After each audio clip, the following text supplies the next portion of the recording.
Hi everybody, we're just going to do a short little recording on sinus bradycardia. This is just a rhythm that we went over the other day during our conference, and there's an algorithm posted for it, but just to kind of have, so you can have a video along with the other ones that I posted today with the different rhythms. We'll talk about sinus brady. Sinus bradycardia can be caused by excessive vagal or parasympathetic stimulation to the heart, and this causes a decrease of rate of the sinus node discharge, thus causing sinus bradycardia.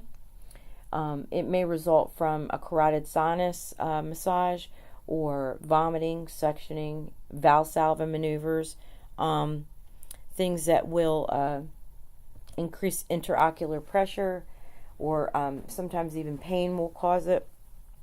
So just like a tachycardia can cause a bradycardia, because some people will bear down when they're in pain. So this increased parasympathetic stimuli may also result from hypoxia. It may also result from an inferior wall MI. So one of the big things that you look at if you see your patient going to bradycardia is you look at this, make sure you're not having a MI or a myocardial infarction or a heart attack. Sometimes drugs will cause this. A lot of times, actually, drugs will cause this, and it will be beta blockers or calcium channel blockers or digoxin. And some diseases will also cause this, like Lyme's disease or hypothyroidism. So it is a rate less than 60, or, in the ACLS algorithms, it's less than 50, but I would think less than 60, if they're symptomatic.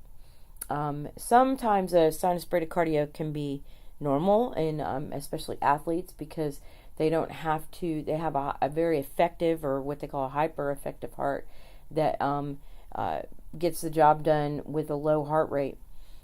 So we're assessing the patient for symptoms, because we're not going to treat a non-symptomatic bradycardia. So if we have syncope or blackouts or fainting, if we have confusion, shortness of breath, hypotension, excessive sweating, diaphoresis, or chest pain, we need to absolutely call that symptomatic, right? Look for clinical associations like hypothyroidism, increased intracranial pressure, obstructive jaundice, or inferior wall MI.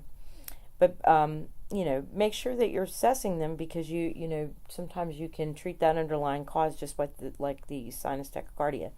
So you want to be assessing for the low blood pressure, hypotension, pale cool skin, weakness, possible chest pain, dizziness, or passing out, syncope, confusion, disorientation, or shortness of breath. And if the patient has any of these symptoms, and an underlying cause cannot be determined, the treatment is to administer atropine 0.5 milligrams IV, and then we want to increase the IV fluids to give them some intravascular volume, and of course we want to apply oxygen. And if the drugs are suspected for causing this symptomatic bradycardia, then we're going to DC those drugs or just continue it. Now, if the heart rate does not increase sufficiently, you are going to have to prepare for transcutaneous or transvenous pacing to increase the heart rate. So you're going to have to prepare this patient to get a pacemaker, not a permanent one's down the line. Emergency wise, it is a transvenous or a transcutaneous pacemaker. So, all right. So the goal is to restore a normal sinus rhythm, and that's sometimes you just have to do that with the pacemaker. All right. So everybody have a good day.